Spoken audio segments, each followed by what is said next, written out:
Salisbury Lions Club stands proud this, the year of 1998, as they celebrate 75 years of Lionism. In June of 1917, a unique gentleman, Melvin Jones, and a small group of men met and founded a service organization known as Lions International, which now is the largest service club organization in the world with about 1.5 million members representing over 43,000 clubs in 185 countries throughout the world. 6 years after Lions International was formed, a group of Salisbury, Maryland businessmen met on May the 23rd, 1923 at the Peninsula Hotel, later becoming the Wacomico Hotel, and under the leadership of its first president, Samuel A. Graham, the Salisbury Lions Club was organized. On June 1st, 1923, the club received its official Lions International charter. The new Salisbury Lions Club was honored to become a part of Lions International, which was and is now rich in service-oriented theme projects. They proudly adopted the Lions International emblem, the Lions Prayer, and the Lions Code of Ethics. During its 75 years, the Salisbury Lions Club has joined Lions International in the commitment service. Members of the club have joined in this commitment by not only serving local clubs and the surrounding community, but many members have served in the capacity of Lions International committee members, district governors for District 22B, zone chairmen, and zone committee members. The club is proud of the commitment they have made and the service they have provided over the years. The club is doubly proud to have had two honored past members commit themselves to the service of Lionism. Salisbury Lions H.L. Lorman Jr. and Dr. L.A. Rodemaker served as international directors of Lions International. The Lions Club has met at many area eating establishments over the years. Several of these are depicted in these scenes as they appear today: the Wacomico Hotel, the Blue Lantern Restaurant, the VFW Post, the Elks Lodge, Johnny's and Sammy's Restaurant, the English Family Restaurant, Webster's, the Royal Exchange Pub, and the Ramada Inn are just a few places where the club met and dined every week until 1972, when they began meeting on the first, third, and fifth Wednesdays of the month. At these meetings, the membership discussed and established its criteria for serving the community, the motto of Lionism being, "We serve." Along with the business of the club, the members enjoyed the fellowship of meeting, singing, eating, and telling tall tales together. Soon it was well evident that the members enjoyed some occasional hijinks together.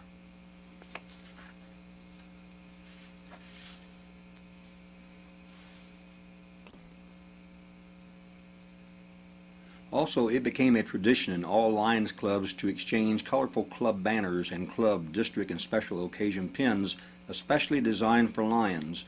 The Salisbury Lions soon had quite a collection of banners from all over the United States, as well as many foreign countries. One can see that these are truly colorful flags that have become part of their collection. Many well-known guests have visited the club during its 75-year history. These speakers were not only local, but of national and international prominence.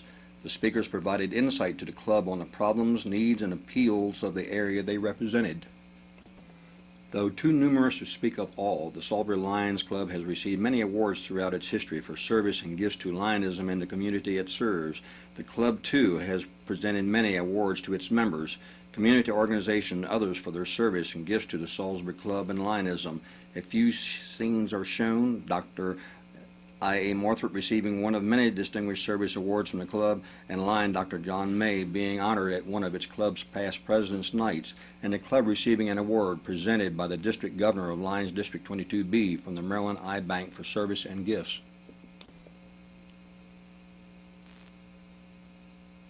In recent years, the Wacomico Health Department building was named in honor of another distinguished Salisbury Lion who served twice as District Governor of District 22B and was active in the Wacomico County Health Department for many years, Dr. Seth Hurdle.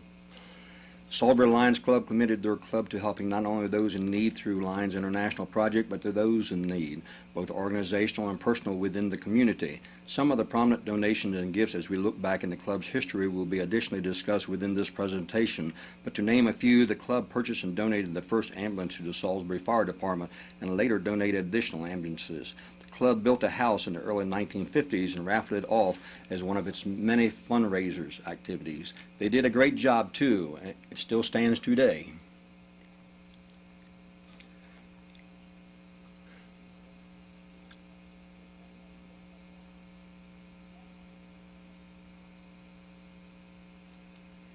Noted gifts were flagpoles to the Downtown Plaza Association and athletic scoreboards to Wacomico High School and its Titmus vision testing machine to the Board of Education.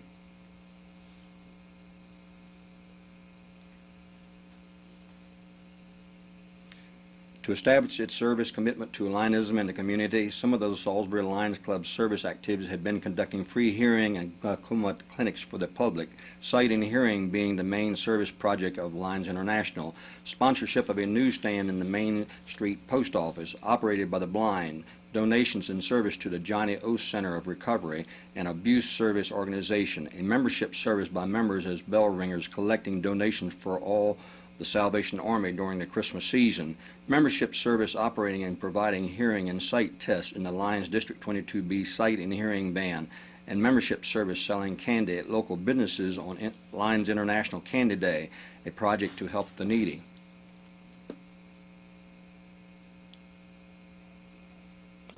To assist the club in its monetary donations, the club has conducted many and various types of fundraising projects. Some of the noted projects, as we glance at the past and the present, have been a water folly show at the old Civic Center, selling light bulbs, candy, seat cushions, and brooms, etc. And for many years, the club has manned periodically the giant frying pan at the Delmarva Chicken Festivals and at the Salisbury Festival with a smaller frying pan, and most recently conducting the annual Lions Club Holiday Basketball Classics tournament for area schools to raise money for the club's charity fund and to award each participating school monetary gifts for their athletic programs. Many other fundraising activities have been conducted during the club's 75-year history to provide funds to meet the level of charitable contribution to those in need.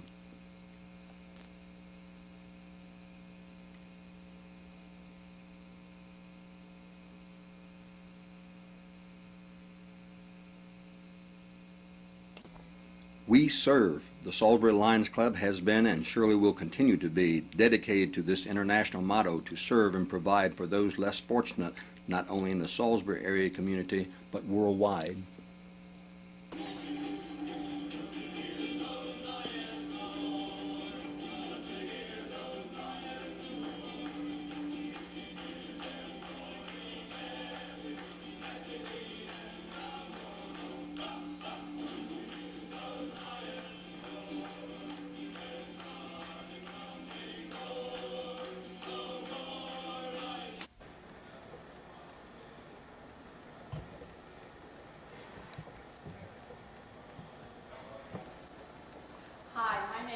I'm a clinical resource nurse for ophthalmology at Peninsula Regional Medical Center. And I'd like to take this opportunity today to thank the Lions Club for their generous donation towards the ophthalmology service.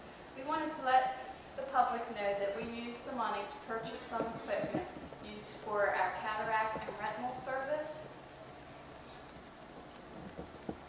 This is an Octotone that we used the money towards.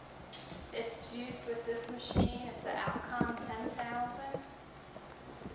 It's used during cataract surgery if there's a problem which causes some vitreous to leak into the anterior chamber. It can be fixed using this Octotone, this surgical device. This device was a reusable handpiece that was steam sterilized and used on many different patients. We also used the money towards the purchase of this handpiece, which is used on retinal surgery. It takes the vitreous out of the posterior chamber of the eye, that's in the back of the eye when there's a problem with the retina being detached. It's used on a different unit that I don't have here today. It also was a multi-use handpiece that would be steam sterilized. We've traded in these units and these handpieces for the new technology that we have today. This is the new Octotone that we use in the cataract service with the Legacy 20,000 unit. This unit is top of the line. When the cataract is extracted using phacoemulsification, which is an ultrasound wave that vibrates the cataract into pieces and then it's vacuumed out of the anterior chamber of the eye. If there's a problem and some vitreous leaks into the front of the eye, the Octotone can solve that problem. This Octotone is a single-use, disposable unit. It ensures that the surgeon has a properly functioning, clean tip every time he uses it. Our vitrectomy handpiece has also graduated to this new disposable one. This ensures that the surgeon has a sharp blade and a clean handpiece every time. We're recording. Go for it. It's a well-known fact that the mission of the Salisbury Lions Club, as well as any other Lions Club, is that of sight and hearing. The Salisbury Lions Club carries this mission out today, 75 years after our founding by the Wilmington, Delaware Lions Club. Our principal method of carrying out this mission in recent years, at least the last 30 years, has been the sponsoring of sight and hearing screenings at students' health clinics held many times during their career. Should one of these clinics using machines, Titmus machines and audiometers purchased by the Salisbury Lions Club and other Lions Clubs within the county turns up a situation that requires further screening, Salisbury Lions Club gladly refers and in most cases pays for the cost of the referrals. Should glasses or hearing aid be needed, there again, on a needs basis, the Salisbury Lions Club gladly pays for them.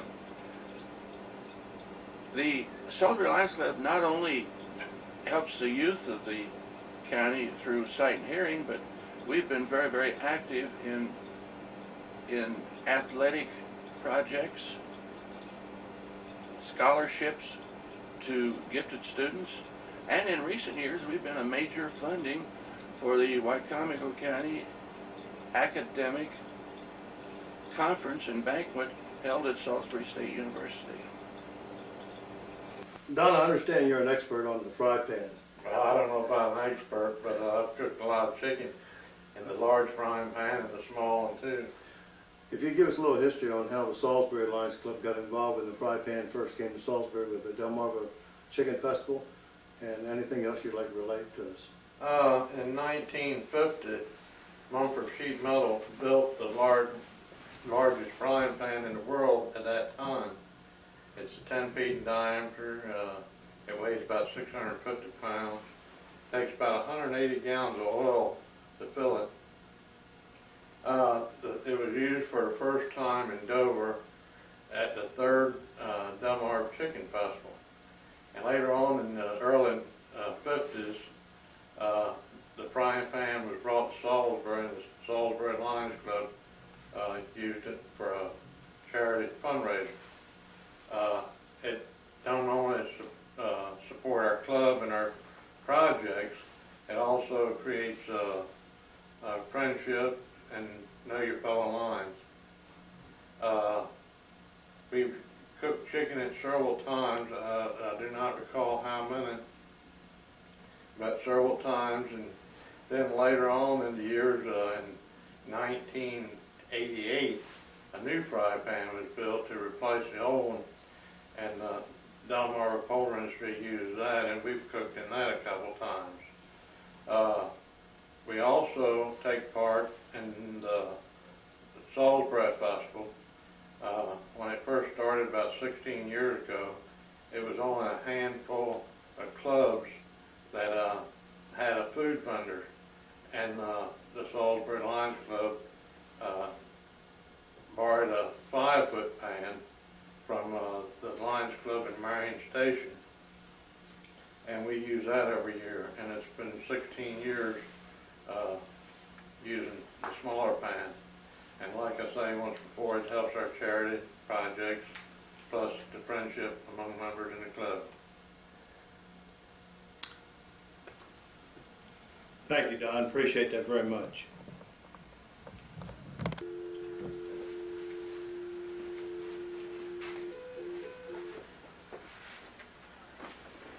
Lion Dick, I understand your dad, Lion Walter, had a great play with the ambulances when the Salisbury Lions Club donated the first 3 to the Salisbury Fire Department. And would you be willing to tell us a little bit about that, and then some of the history of the Holloways in the Lions Club? Well, Doc, it started a long time ago, as you know, because he was the one of the charter members of our club, but it became his job because of being the kind of business we were in to come up with some kind of method of transporting patients in this community, and so the Lions Club decided they would go into the ambulance project, I guess you call it. And so they asked him if he would arrange to obtain or get prices on vehicles, and so we here at the funeral home did arrange through the Henny Motor Car Company to come up with ambulances that we could use in this area. So he was instrumental in getting them to Salisbury, and he actually paid for them, brought them here, and then he was reimbursed at a later time by the Lions Club. But he had several of them here, and we also helped supply one of our cars during the war as a backup unit to the fire department downtown where they were housed. And every once in a while one would get wrecked or be in an accident, and we'd have to adjust and change for that reason, that we had to have something available all the time. But it was a good project, and the hospital didn't want the ambulance service stationed over there, so the fire company decided that they would house the vehicle and take care of it and man it and run it just like the record shows. So that's where that all started. There were some other ambulances that were bought and sold after that time, but they were not necessarily financed through the Lions Club. But we did do the first 2 or 3, and I remember seeing one of them after an accident being displayed on the courthouse lawn for a lot of years, or a lot of weeks, I guess, just trying to promote the idea that we needed some help from the citizens on the purchase of another new car, what it amounted to. So that's the best I can report on that item. Okay, the other thing I'd like to mention the fact that we have been members of the Lions Club a long time, starting with my father, who was one of the charter members, as I mentioned. I've been a past president of the Lions Club, beginning my membership in 1949, when Ray Hare and Harry Elephant were president, and we were meeting up in the Twin Leonard's restaurant, which was in the Richardson building, we call it today, and that building is almost directly across the street from the courthouse, just west, I guess, of what used to be the old new theater, the Oddfellow building. We were on the 3rd floor, and we had our meetings up there every Friday, and we never missed a week, and we always looked forward to it because it was a regular thing that occurred every week. And we met on Fridays, which was a problem to some members because it created a problem for long weekends. We later changed that, but we changed it by having a recess during July and August, which gave the membership a little time off to do other things in the summer months with their families. And that worked well. And then a little later on it was changed from Friday to Wednesday night, and that's the way it's been ever since. But it was always something to look forward to, and we enjoyed it. And I think the members took it very seriously. They really did, because if you didn't make a meeting up, you got docked for the attendance that you were supposed to receive that week. So we were busy visiting other clubs. We were busy going to various chapters to visit with other clubs, as well as make up your own membership. This was instilled in all the members at a very early age, so they felt the responsibility of that.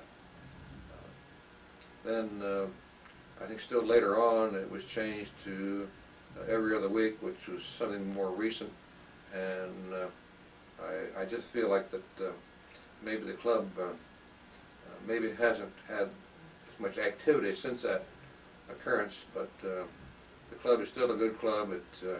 All clubs need to be stronger.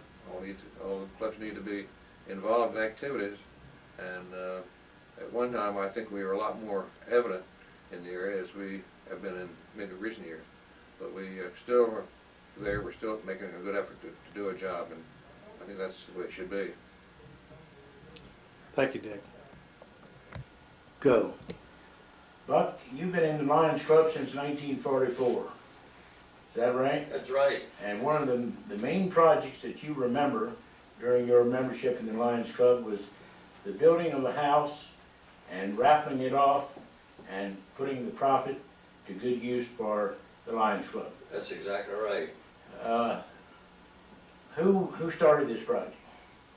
Weren't you chairman of I it? was chairman of it, and we came up with the idea of building this home and raffling it off. This was the first of, I think, any raffling, selling tickets that we'd ever done. And we went from member to member, whoever had any thing to offer, or like Wood Richardson, we could give you the roof and the sheet metal siding, and I think Marshall Moore actually drew the picture. I mean, the plans for the home. Well, Joe Gumby had to give you something because he owned the hardware. Joe Gumby was one of the old charter members of the Lions Club, and he gave us the nails, he gave us the hardware for the. And who actually built it for you? And we had Sewell Smith to build it for us. He was a little small contractor that I knew, and was building the homes at the time. He and his son built it for us. And where did they build it? And they built it right in Pinehurst Manor, and it was a heck of a nice location. We were quite surprised that even now see him building that development, you know. Mm-hmm. But we built it, sold it, and I think that's where really the starting of raffling tickets, you know, selling tickets. Right. Now, who actually won the house in the raffle? That Johnny Atkins and his wife, Mrs. Mahaffey, she was a union representative, and we sold the tickets for $10. We got $10 a piece for those tickets, and we didn't think we'd ever make the money. We made, I think, if my memory right, I think we made around $8,000–9,000 on that in profit. Okay. Well, that was really one of your first major Lions Club projects. Right, that's exactly right. Now, you say that kind of led into the $10 raffle tickets. Yes. That we got into later on for the stock. It became so daggone easy to sell those tickets that people were grabbing for them, you know, and that's how it originally started. Stock, Bob Sterling, I think, started, let's raffle off some stock, you know. Well, Bob was in the stock business, so he knew how to handle it. Yeah. And if I remember right, they made $8,000 to $10,000 a year on that. At least. Yeah. Every year, almost. It was a super project, I tell you. Well, that's two wonderful projects that the Lions Club has had over the years. Yeah. Okay. Something like that. I'm really going through it. Too bad you couldn't be here for the celebration. Okay, go ahead, guys. But I think one of the biggest projects that we ever got into was a blood bank. I think that was I think that's the most major, outstanding thing. How did that really get started? Well, there was a committee of the Lions Club that each year met, and among other things, they typed the blood of all the new members. Then they gave everybody a list. And we talked about it, and Dr. Hansen, Rivers Hansen, was on that committee, and he asked us to investigate the possibility of a different kind of blood project, and that was the formation of a blood bank. And we wrote to several places, and finally agreed that the Blood Bank of Delaware in Wilmington was really patterned after what we wanted to do. So the committee went to Wilmington and looked it over. They came back. They asked the board of directors for $1,000 to get it off the ground. They gave the committee $500 to start work and never received the other $500. They didn't need it. Now at that time, the committee felt they needed somebody to really get the project going, somebody with some expertise. And that's when they decided on Dave Rogers, who, as you probably remember, was a Great man. great civic person who had been involved in many things. And they asked him to try and get it started. And he did. He organized it. He organized the Speakers Bureau for all the service clubs. And That was one of the greatest things that I think actually really got it off on his. Yeah. And he had Lions wives out on the street corners handing out applications. And we set a goal of 3,000 family members before we really put it in operation. And we did that in, a really short period of time. And Dave even took some old equipment from First Shore Federal to help us get our office started. And if I recall, over the years, that we probably had in excess of 35,000 families in the blood bank. Yeah, at least that. When it was finally turned over or merged with the blood bank of Delaware. Yeah. And it was something that needed to be done. Yeah.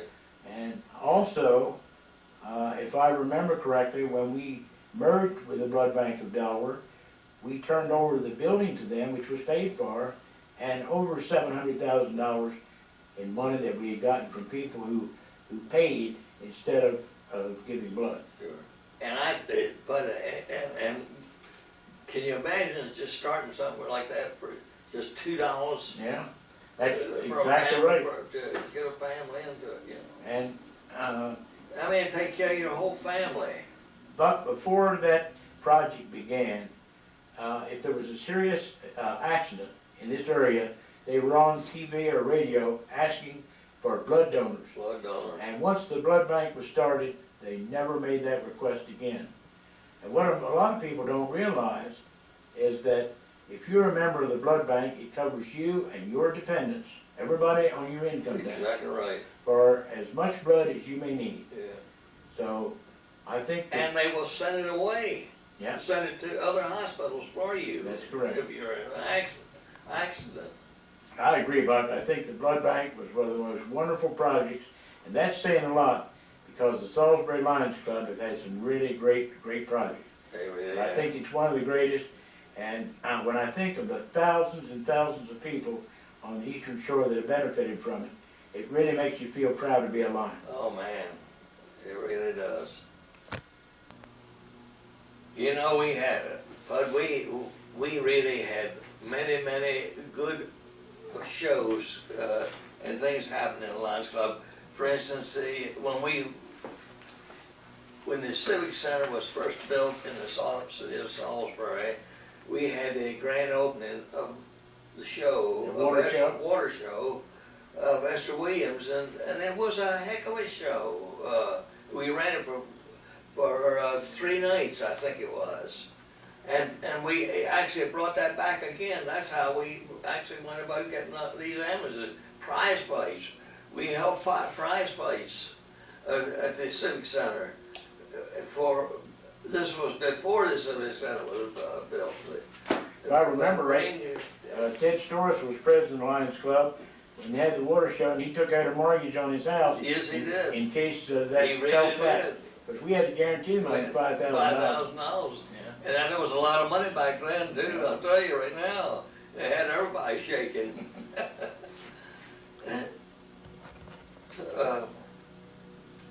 But we have many, and the Lions Club is the greatest organization I've ever belonged to.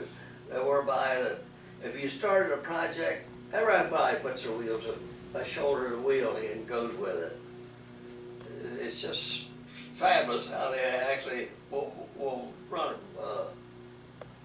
any project. And it's always been that way. Yeah, always been that way. We serve. The Salisbury Lions Club has been and surely will continue to be dedicated to this international motto to serve and provide for those less fortunate, not only in the Salisbury area community, but worldwide.